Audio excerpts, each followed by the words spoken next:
Hello दोस्तों, कैसे हैं आप सब। मैं शकील अहमद एकेडमिया क्लासेस के यूट्यूब चैनल पे आप सबका स्वागत करता हूं।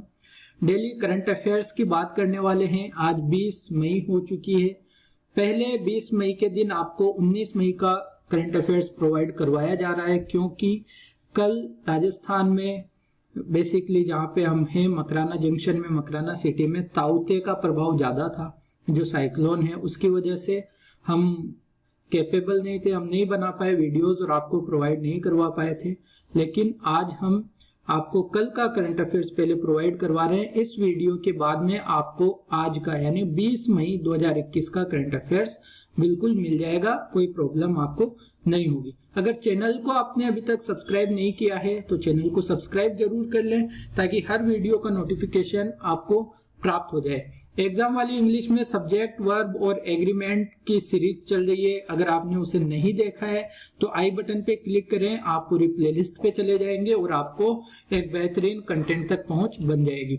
तो उसे जरूर देखें। कोवैक्सीन सीरीज भी हमारे चैनल पे आती है, तो आप उसे भी देख सकते हैं, जिससे आपके संविधान की जानकारी बढ़ती है। आज के करंट अफेयर्स की बात करते हैं बिना किसी देरी के। बच्चों के लिए कोवैक्सीन के ट्रायल को मंजूरी दे दी है हमारी भारत सरकार के द्वारा। मंजूरी देने का काम कौन करता है? बेसिकली मंजूरी देने का काम करता है drug controller general of India, DCGI के द्वारा मंजूरी दी जाती है। और अभी कोवैक्सीन 2 से 18 वर्ष की आयु तक के आयु वर्ग के लिए इसके ट्रायल को मंजूरी दे दी है। कौन सी वैक्सीन को? कोवैक्सीन को। ओके, तो ये बात आपको ध्यान रहे। इसके अलावा अगर बात करें कोवैक्सीन की, कोवैक्सीन का निर्माण कौन कर रहा है हमारे भारत में? कोवैक्सीन का निर्माण कर रही है भारत बायोटेक। और भारत बायोटेक का हेडक्वार्टर कहां पर है? हैदराबाद में है इसका हेडक्वार्टर। ठीक है, हैदराबाद की बात होगी। इसके चेयरमैन कौन है? भारत बायोटेक के चेयरमैन है डॉक्टर कृष्णा एला। डॉक्टर कृष्णा एला है भारत बायोटेक के चेयरमैन। भारत में कोवैक्सीन को मंजूरी मिली है बच्चों के लिए। लेकिन अगर आपको ध्यान हो,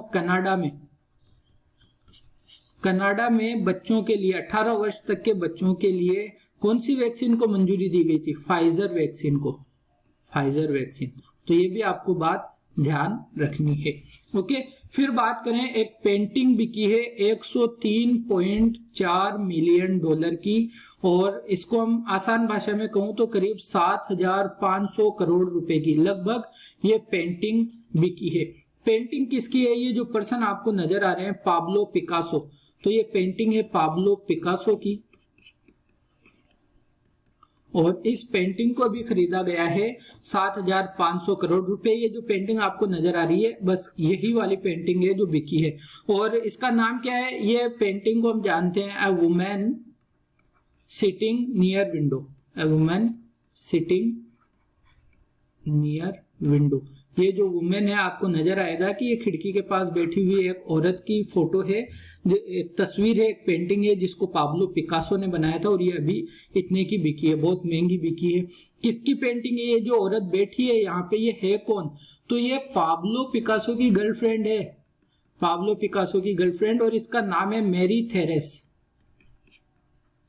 ठीक है ना, तो मैरी थेरेस की पेंटिंग है ये, और पाब्लो पिकासो ने बनाई है। ये है वर्ल्ड फेमस पाब्लो पिकासो, जिनकी पेंटिंग अरबों रुपए में बिकती है। जैसा कि आप देख रहे हैं 7,500 करोड़ रुपए की ये पेंटिंग बिकी है।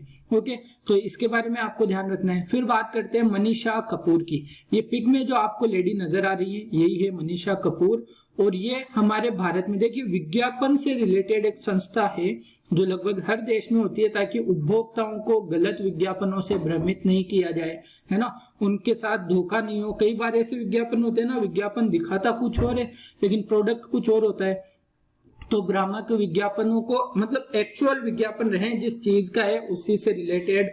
और तो एडवर्टाइजिंग के मामले में जो संस्था है हमारे भारत में, उसका नाम है ASCI, एडवर्टाइजिंग स्टैंडर्ड काउंसिल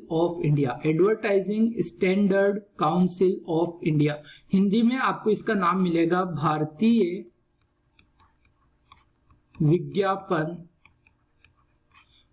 विज्ञापन मानक परिषद। ठीक है, इसकी स्थापना हुई थी 1985 में। इसकी जो स्थापना हुई थी 1985 में, और इसका हेडक्वार्टर कहां पर है? हेडक्वार्टर आपको मिलेगा मुंबई में।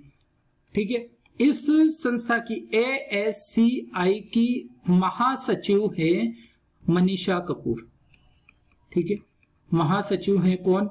मनीषा कपूर। अभी ये न्यूज में क्यों है? क्योंकि ये तो भारत की संस्था है, एक इंटरनेशनल संस्था है जिसका नाम है ICAS, और इसको हम कहेंगे international council for advertising self regulation.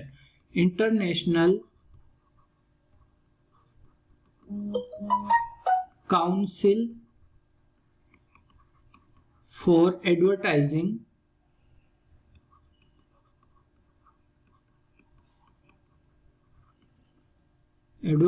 Self regulation. Okay, ये संस्था है जिसे हम क्या कहते हैं? ICAS। ध्यान रहे, इसका जो हेडक्वार्टर है, इसका हेडक्वार्टर ब्रुसेल्स में है। और ब्रुसेल्स कहाँ की राजधानी है?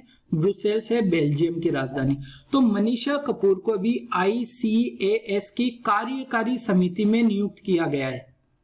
इसकी कार्यकारी समिति, एग्जीक्यूटिव कमेटी जो होती है, कार्यकारी समिति में अभी इनको नियुक्त किया गया है।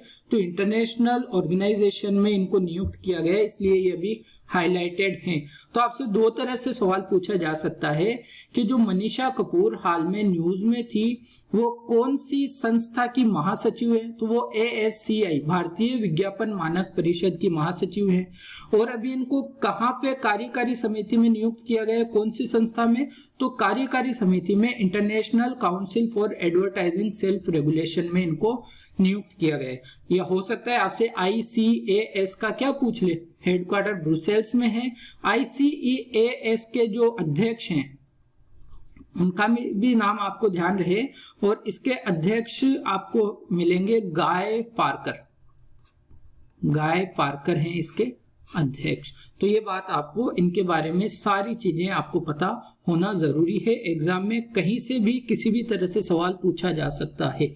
ओके, फिर बात करते हैं फीफा वर्ल्ड कप 2022 की। जो फुटबॉल का वर्ल्ड कप होता है इंटरनेशनल लेवल पे, फुटबॉल वर्ल्ड कप, उसी को हम कहते हैं फीफा वर्ल्ड कप। 2022 में होने वाला है, और 2022 में पिक में देखोगे तो आपको पता चलेगा कि कहाँ होगा।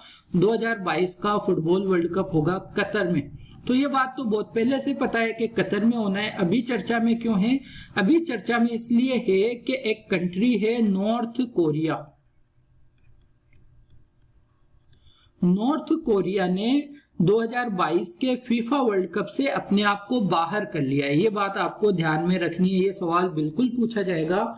कौन सा देश है जिसने फीफा वर्ल्ड कप 2022 से अपने आप को बाहर कर लिया है? तो नॉर्थ कोरिया ने अभी अपने आप को बाहर कर लिया। ओके, नॉर्थ कोरिया की बात करें, कैपिटल क्या है? कैपिटल है प्योंगयांग। प्योंगयांग यहाँ की कैपिटल है, और करेंसी यहाँ की क्या है? Won, north Korean won currency. North Korean won, won यहाँ की करेंसी है। और यहाँ के तानाशाह, तानाशाह कह सकते हैं हम, क्योंकि डिक्टेटरशिप ही है यहाँ पे। तो जो जेठालाल के जैसा दिखने वाला पर्सन है ना, Kim Jong Un. Kim Jong Un, आपने मीम्स देखे होंगे, जेठालाल को किम जोंग उन से मिक्स करके कई बार बताया जाता है। तो किम जोंग उन है यहाँ के तानाशाह। ओके, ये बात आपको ध्यान में रखनी है। कतर की अगर बात करें तो कतर की कैपिटल दोहा है, दोहा। फिर एक बात, ये तो हुई फुटबॉल वर्ल्ड कप की बात। 2022 में ओलंपिक भी होने वाला है, ओलंपिक। तो 2022 का ओलंपिक कहाँ पे होगा ये आपको ध्यान रखना है। 2022 का ओलंपिक होगा चीन में। ओके, फिर बढ़ते हैं अगली हेडिंग की तरफ। छत्तीसगढ़ में आभासी स्कूल खोले जाएंगे। आभासी स्कूल मतलब ऑनलाइन प्लेटफॉर्म पे स्कूल, वर्चुअल स्कूल जिन्हें हम कह सकते हैं, वर्चुअल स्कूल्स।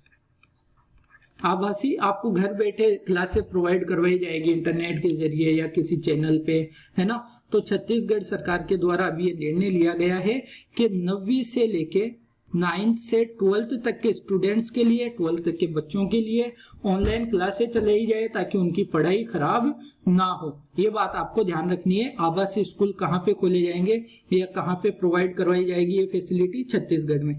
छत्तीसगढ़ की बात करें, कैपिटल क्या है सर? रायपुर यहाँ की कैपिटल है, लेकिन आपको एक और वर्ड मिलेगा, एक और शहर मिलेगा, नया रायपुर। तो ध्यान रहे, कैपिटल तो रायपुर ही है, नया रायपुर का नाम बदल के कर दिया गया है अटल नगर। ये बात आपको बिल्कुल पता होनी चाहिए। और सीएम की बात करेंगे, यहाँ पे मुख्यमंत्री की सीएम है भूपेश बघेल। भूपेश बघेल सीएम है और गवर्नर आपको पता है अनुसुईया उइके। ओके, छत्तीसगढ़ में अभी 2 दिन पहले हमने बात की थी छत्तीसगढ़ की एक योजना की, तो ये ध्यान रखिए आप, महतारी दुआर योजना। महतारी दुआर योजना छत्तीसगढ़ की योजना है। इसके अलावा आप ध्यान रखिए राजीव गांधी किसान न्याय योजना, ये भी छत्तीसगढ़ की है। ठीक है, महतारी दुआर योजना आपको बता दिया गया। एक ऐप ध्यान रखें आप, CG यानी Chhattisgarh heart app. Chhattisgarh heart app mobile app है। और एक है पढ़ाई तुहार द्वार ऐप। पढ़ाई तुहार द्वार ऐप। ओके, तो ये ऐप भी है जो छत्तीसगढ़ सरकार से रिलेटेड आपको पता होने। ओके, फिर बात करते हैं आयुष घर द्वार कार्यक्रम की। देखिए, जो लोग घर पे सेल्फ आइसोलेशन में हैं उन तक आयुष मदद पहुंचाने के लिए हिमाचल प्रदेश के द्वारा ये कार्यक्रम चलाया गया है। किसके द्वारा? हिमाचल प्रदेश सरकार के द्वारा। ओके, हिमाचल प्रदेश की राजधानी क्या है? शिमला है। जयराम ठाकुर सीएम है।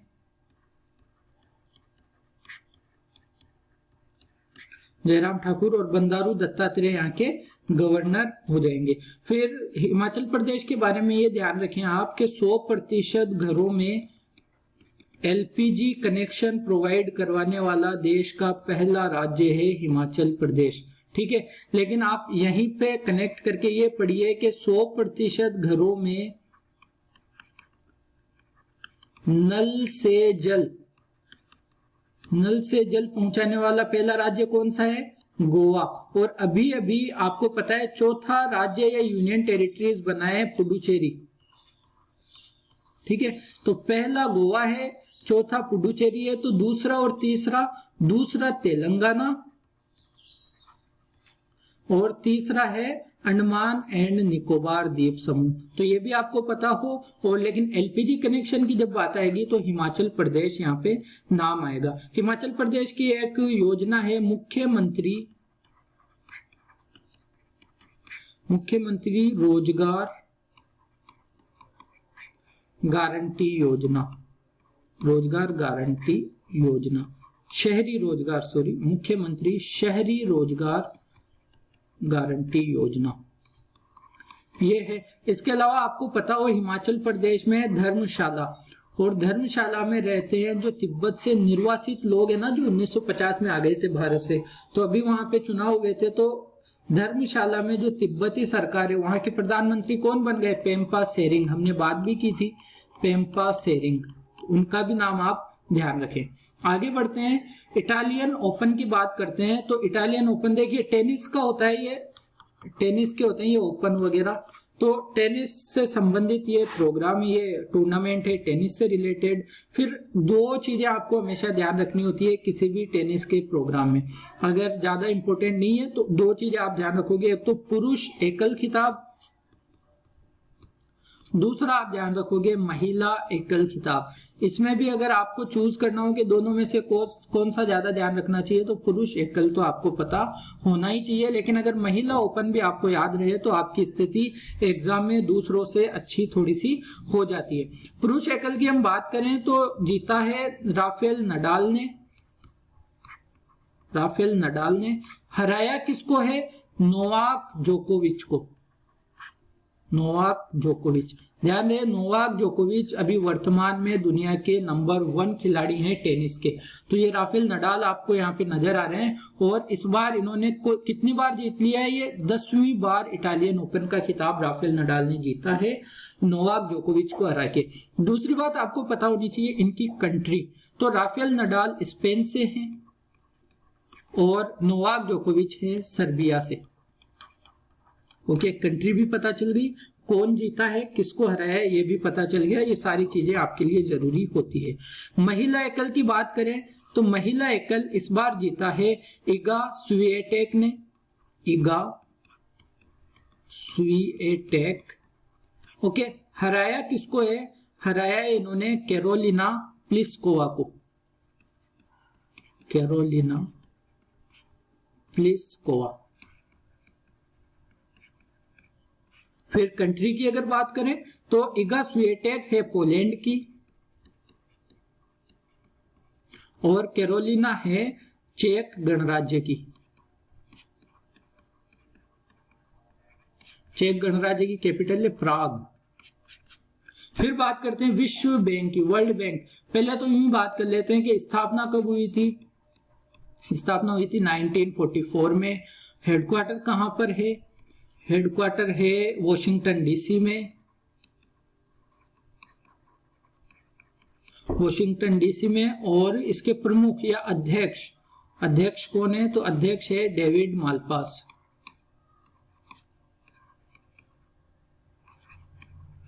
David Malpass. ओके, चर्चा में क्यों है? चर्चा में इसलिए है कि इन्होंने अभी श्रीलंका को कितने डॉलर देने की बात की है? 80.5 मिलियन डॉलर। और किस लिए? कोविड-19 वैक्सीनेशन के लिए, कोविड-19 टीकाकरण के लिए अभी विश्व बैंक ने कोविड-19 टीकाकरण के लिए श्रीलंका को विश्व बैंक कितने रुपए देने वाला है?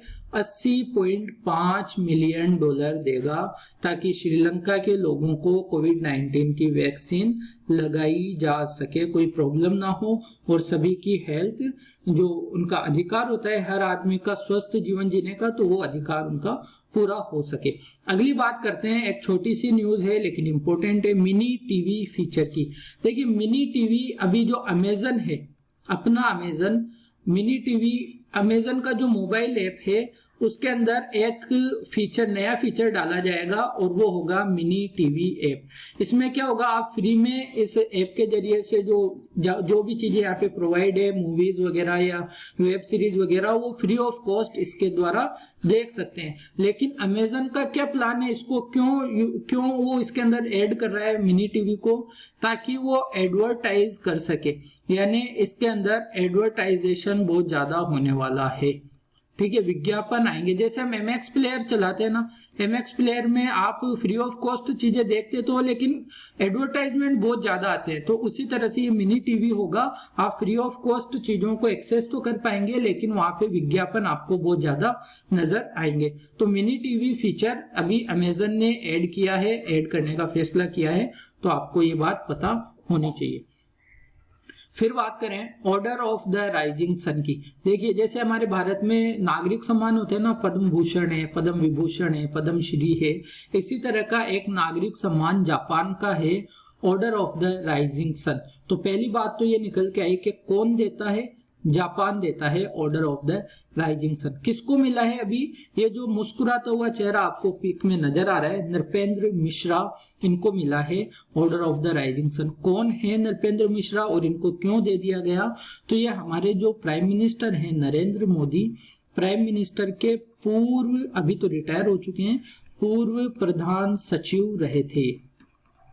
प्राइम मिनिस्टर के पूर्व प्रधान सचिव थे नृपेंद्र मिश्रा, अब रिटायर हो चुके हैं। और जब ये इस पद पर थे तब इन्होंने भारत और जापान के रिश्तों को बेहतर बनाने के लिए बहुत अच्छा काम किया था। इन्होंने कोशिशें की थी कि भारत और जापान का रिश्ता अच्छा बना रहे, है ना। तो फिर अब ये रिटायर हो गए, और रिटायर होने के बाद जापान ने इनको क्या दिया है, कौन से अवार्ड से सम्मानित किया है? इनको order of the rising sun नामक सम्मान से क्या सम्मानित किया गया है, ये बात आपको ध्यान में रखनी है। जापान की अगर बात की जाए तो टोक्यो यहाँ की कैपिटल है, येन यहाँ की करेंसी है और यहाँ के पीएम है योशिहिडो सुगा। योशिहिडो सुगा है यहाँ के पीएम। आपको ध्यान रखना है जापान में अभी रीवा युग चल रहा है, रीवा युग है ना। फिर बात करते हैं अगली हेडिंग की। अगली हेडिंग है सिंधु दर्शन उत्सव के बारे में। ये एक उत्सव है जो हर वर्ष प्रति वर्ष कब मनाया जाता है, गुरु पूर्णिमा के दिन।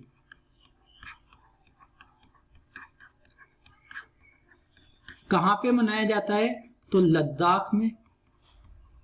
लद्दाख में एक जिला है लेह, वहां पे जो सिंधु जो गुजरती है तो बस वहीं पे ये मनाया जाता है सिंधु दर्शन उत्सव प्रत्येक वर्ष गुरु पूर्णिमा के दिन। लेकिन अभी महामारी के कारण इसको क्या कर दिया गया है, स्थगित कर दिया गया है।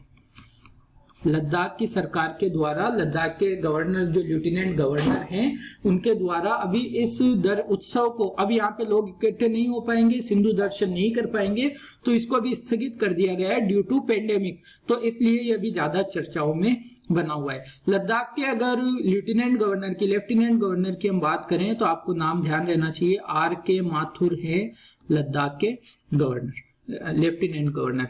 लद्दाख और जम्मू कश्मीर का जो हाई कोर्ट है वो एक ही है और इनके लद्दाख और जम्मू कश्मीर के हाई कोर्ट के चीफ जस्टिस का नाम आपको ध्यान रखना है, वो है पंकज मित्तल। इनसे पहले गीता मित्तल थी, लेकिन अब कौन है, पंकज मित्तल। गीता मित्तल थी, अभी वर्तमान में आप ध्यान रखिए हमारे पूरे भारत में एकमात्र महिला चीफ जस्टिस, किसी भी हाई कोर्ट की एकमात्र महिला चीफ जस्टिस कौन है, वो है तेलंगाना हाई कोर्ट में, तेलंगाना हाई कोर्ट में, और उनका नाम है श्रीमती हिमा कोहली।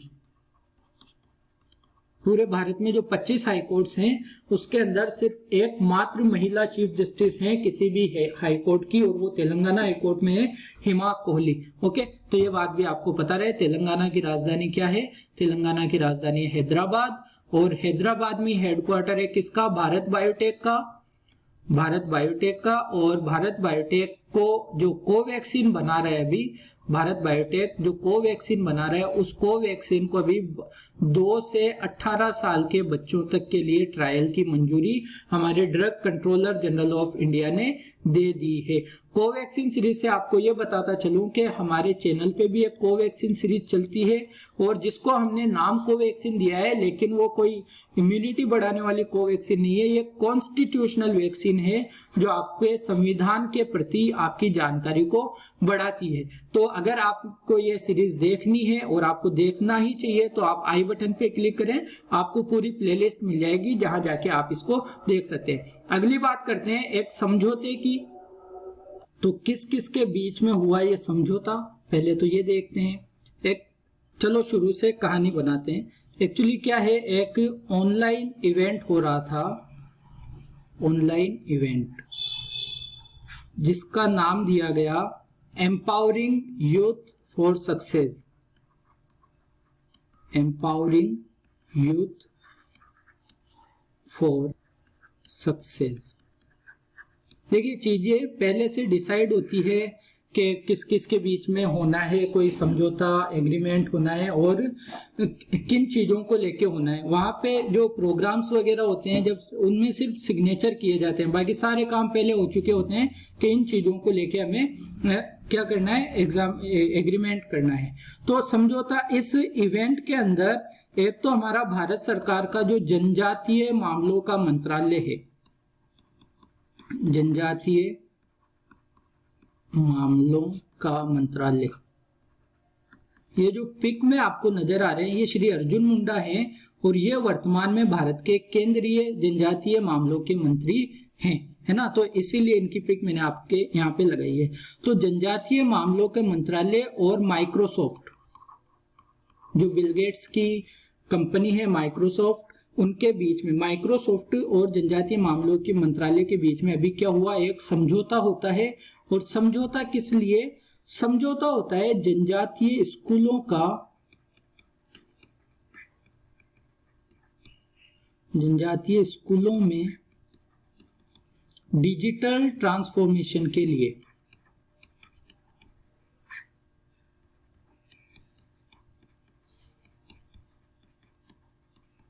अब ये डिजिटल ट्रांसफॉर्मेशन को आप इस तरह से समझें कि जो स्कूलें हैं जनजातीय लोगों की, जनजातीय बच्चे जहाँ पे पढ़ते हैं, वहां पे टेक्नोलॉजी को बढ़ावा देने के लिए उनके स्कूल में आर्टिफिशियल इंटेलिजेंस की चीजें लगाई जाए, है ना, उनको हाई लेवल की टेक्नोलॉजी से पढ़ाया जाए। तो टेक्नोलॉजी को इन स्कूलों में, जनजातीय स्कूलों में या इनको हम कहें आश्रम स्कूलों में, माइक्रोसॉफ्ट के द्वारा क्या किया जाएगा, टेक्नोलॉजी को प्रोवाइड करवाया जाएगा, हाई लेवल की टेक्नोलॉजी वहां पर इन स्कूलों में प्रोवाइड करवाई जाएगी। तो इसके लिए डिजिटल ट्रांसफॉर्मेशन के लिए, आर्टिफिशियल इंटेलिजेंस के लिए दो लोगों के बीच में, एक तो माइक्रोसॉफ्ट, दूसरा जनजातीय मामलों के मंत्रालय यानी भारत सरकार कह सकते हैं। तो भारत सरकार और माइक्रोसॉफ्ट के बीच में अभी क्या हुआ, समझौता हुआ, और इसीलिए ये समझौता इंपॉर्टेंट है स्कूलों के डिजिटल ट्रांसफॉर्मेशन के लिए। हमारे जनजातीय मामलों के मंत्री श्री अर्जुन मुंडा है, ये झारखंड से बिलोंग करते हैं और ये झारखंड के सीएम भी रहे हुए हैं, वर्तमान में नहीं, पूर्व में झारखंड के सीएम भी ये रहे हैं। फिर अगली बात करते हैं सिमोर्ग की। सिमोर्ग क्या है, देखिए वैसे तो सिमोर्ग एक पक्षी का नाम है, फारसी पक्षी का नाम है, लेकिन यहाँ पे बात हो रही है सुपर कंप्यूटर की। सिमोर्ग क्या है, एक सुपर कंप्यूटर है और एक फारस के पक्षी के नाम पे इसका नाम रखा गया है। तो सिमोर्ग सुपर कंप्यूटर कहाँ का है, ईरान का है। ईरान का पुराना नाम फारस है, ध्यान रखना, इसलिए तो ईरान का पुराना नाम फारस है। सिमोर्ग जो है वो ईरानी एक पक्षी है। तो सुपर कंप्यूटर कहाँ का है, ईरान का है। इतनी बात आपको ध्यान रहे। किसने विकास किया है इसका, इसका विकास किया है एक यूनिवर्सिटी है ईरान की, अमीर कबीर यूनिवर्सिटी ऑफ टेक्नोलॉजी। ठीक है, ईरान की एक यूनिवर्सिटी है अमीर कबीर यूनिवर्सिटी ऑफ टेक्नोलॉजी, इसके द्वारा इसको बनाया गया है। ठीक है, आप क्या करेंगे, मुझे ईरान की कैपिटल भी बता देंगे, ईरान की करेंसी भी मुझे आप बता देंगे कमेंट सेक्शन में। ओके, फिर बात करते हैं, एक पर्सन है, ये जो पिक में आपको नजर आ रहे हैं राजेश अग्रवाल, नाम इनका इंडियन है लेकिन ये हैं ब्रिटिशर्स, ब्रिटेन के हैं, ये ब्रिटेन के हैं, भारतीय मूल के हैं, लेकिन इनके पास जो नागरिकता है वो कहाँ की है, ब्रिटेन की है। और ये अभी चर्चा में इसलिए हैं क्योंकि ये लंदन के उप मेयर, डिप्टी मेयर हम कह सकते हैं ना, डिप्टी मेयर बने हैं, तो इसलिए इनका नाम चर्चाओं में है, आपको ध्यान रखना है। लंदन के डिप्टी मेयर बने राजेश अग्रवाल, ब्रिटेन के ही हैं लेकिन भारतीय मूल के हैं, इसलिए चर्चाओं में है और बिल्कुल एग्जाम में आपसे पूछ लिया जाएगा, कोई दो राय इसमें नहीं है। फिर एक बुक की बात करते हैं, Sikkim a history of intrigue and alliance. तो ये बुक किसकी है, पहली बात किस बारे में है, तो सिक्किम के बारे में है। ये बताता है कि सिक्किम भारत का जब 22वां राज्य बना था तो उसके लिए क्या क्या घटनाएं रही, किस तरह से सिक्किम भारत का 22वां राज्य बना, है ना। तो इसके ऊपर एक किताब लिखी है, किताब लिखने वाले पर्सन का नाम है प्रीत मोहन सिंह मलिक। तो बुक का नाम भी आपको ध्यान रखना है, ऑथर का नाम भी आपको ध्यान रखना है, जरूरी है, इंपॉर्टेंट है। निधन हुआ, दो पर्सनैलिटीज है, इंपॉर्टेंट पर्सनैलिटीज। पहला नाम है की राज नारायणन या के राज नारायणन, ये जो ऊपर आपको पिक नजर आ रही है ये है तमिल के प्रसिद्ध लेखक हैं, तमिल भाषा में लिखने वाले प्रसिद्ध लेखक हैं के राज नारायणन। इनका भी हाल ही में 98 साल की 98 इयर्स ओल्ड थे ये, 98 वर्ष की उम्र में इनका क्या हो गया, निधन हो गया। ओके, इनका एक उपन्यास है, एक नोवेल है इनका जिसका नाम है गोपल्लापुरथु मक्कल, गोपल्लापुरथु मक्कल, है ना। इस उपन्यास के लिए इनको 1991 में साहित्य अकादमी, बहुत बड़ा पुरस्कार है भारत में, ये साहित्य अकादमी पुरस्कार से सम्मानित किया गया था।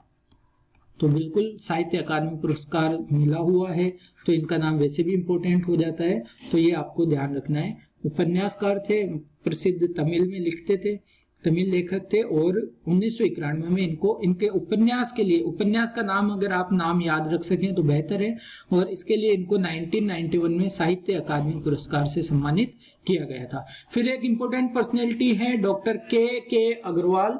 के अग्रवाल जो थे ये आपको नजर आ रहे हैं पिक में, ये Indian medical association IMA, Indian medical association के पूर्व अध्यक्ष रहे थे, पूर्व अध्यक्ष रहे हुए हैं। पद्मश्री अवार्ड भी इनको मिल चुका है, पद्मश्री से सम्मानित भी किया जा चुका है इनको। और 2005 में मेडिकल का एक बड़ा पुरस्कार, 2005 में doctor BC Roy award, BC Roy award भी इनको मिला था। BC रॉय अवार्ड से भी इनको 2005 में सम्मानित किया गया था। तो ये थी हमारी आज की 19 मई की न्यूज। कैसी लगी उम्मीद करता हूँ पसंद आई होगी, अच्छी लगती है तो लाइक जरूर करें, कमेंट करके बताएं जो चीजें, कुछ सजेशंस हैं वो भी दें, और शेयर जरूर करें दोस्तों में, ताकि ज्यादा से ज्यादा लोगों तक चीजें पहुंच सके। सब्सक्राइब अगर चैनल को नहीं किया है तो सब्सक्राइब कर लें। आप स्वस्थ रहें, घर पे रहें और पढ़ाई करते रहें, और इसी तरह से हमारा साथ बनाए रखें, हम भी आपके साथ बने रहेंगे। आज के सेशन को यही खत्म करते हैं। Thank you very much.